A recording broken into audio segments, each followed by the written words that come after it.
Time to talk about engine codes in a Cummins engine. I'm sitting in a Kenworth T680. It's a 2020 truck with a Cummins X15 in it. This applies for the X15 going back to 2017. And so these lights, the idea of this video is to let you know when these lights come up on your dash. I took a picture of the lights when I turned on the key. If you get any of these warnings, what should you do about them? This will be for Cummins engines. I don't know if it applies if it's in a Peterbilt or a Freightliner. I can't say for sure. I know it works in a Kenworth T680 and probably most Kenworths, but it's probably the same concept because Cummins also has these cards, which we'll be using, and it doesn't say that it's in a Kenworth truck or anything. It just is a Cummins engine, the X15. So this idea is we're going to talk about if these lights pop up, what do they do for you? At the end, I'll show you some stuff from Quickserve that you can use the FPN, the SPN, all those things, those numbers, and find out what your code might mean as well. So we'll talk a little bit about how to react to the lights, and then based on the codes that you're being given with the truck, how can you determine what's happening? So very first, let's talk about the different stages.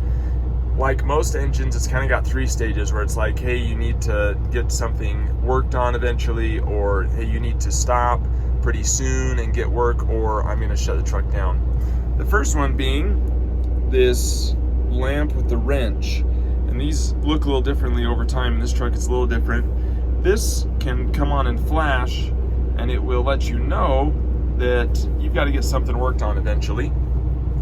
That's really all it is. It's just saying it's a maintenance reminder, nothing major at the moment.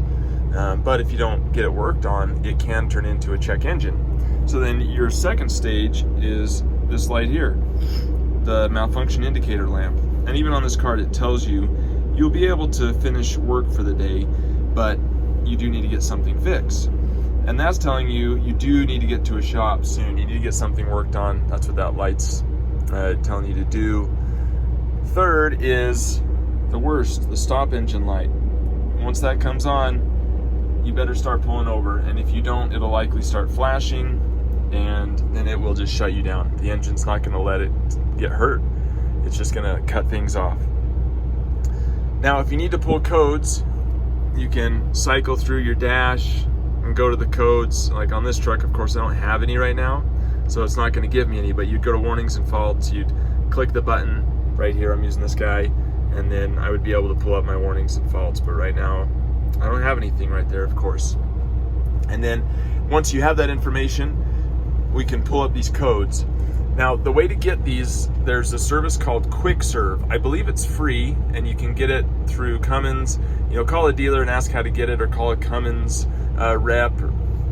The way I've gotten it is I've gone online, downloaded the Quickserve, and then I pulled this document. And you can look through this, find your codes, see what information it gives you. Of course, it doesn't tell you absolutely everything, but it is very helpful because it's pretty good information, and you can, you're smart enough to figure out if it's something you need to take action on now or not. So find your code on here, take a look, or go to the Quickserve, Cummins Quickserve, and find out those answers. Last thing I want to talk about is the Regen lights. When those come on, what do? So the first light you might experience is you've woke up after idling, and this light right here is on, and it's on solid.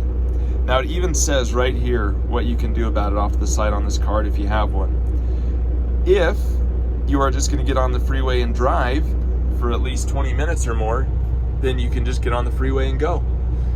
If you're not going to do that, you've got time to sit there, then go ahead and initiate a parked regen.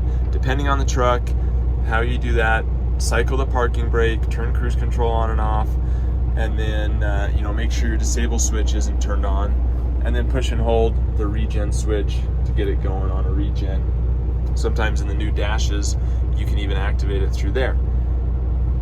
If that light is flashing though, so you've got this light and it starts flashing, you can't drive. You're going to have to do a parked regen right there, and it even says right on here that that's the case. If it's flashing, do a parked regen. If you don't take those steps, it's going to get worse. It's going to give you a stop engine, and then you're going to have someone come plug into your truck in order to do that regen. That's terrible. Don't let it get to that point. There's your basic rundown on the check engine lights and the Regen lights when it comes to Cummins. Very straightforward. I highly recommend you get one of these cards. Honestly, this is a really good resource. It's got some other info on the back regarding the DEF system being low. Those are a little bit more straightforward, so I'm not going to cover those here. And also shows you how to do a parked regen. Super helpful information. But if you don't have one of those cards, watch this video. Hopefully everything works out.